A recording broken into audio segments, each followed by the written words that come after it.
तारीख काफी नजर आ रही। पुलिस ने सुथरा पंजाब के वर्गों को गिरफ्तार करना शुरू कर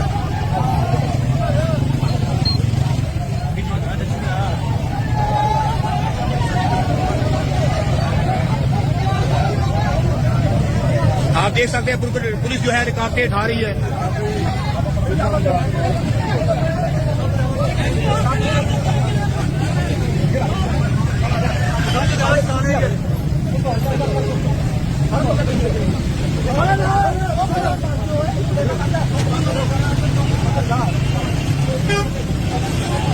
यार कौन सा लगे कर लो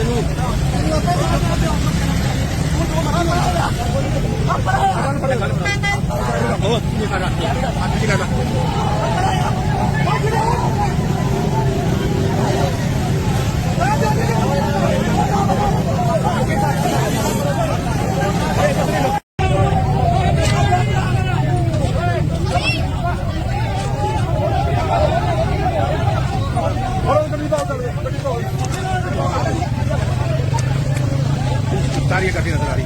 पुलिस ने सुथरा पंजाब के वर्गों को गिरफ्तार करना शुरू कर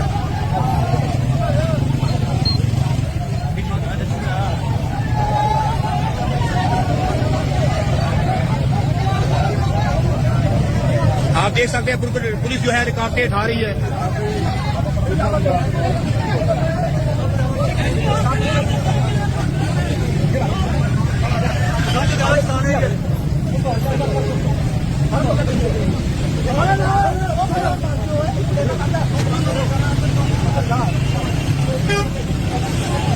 यार कौन सा लगे कर लो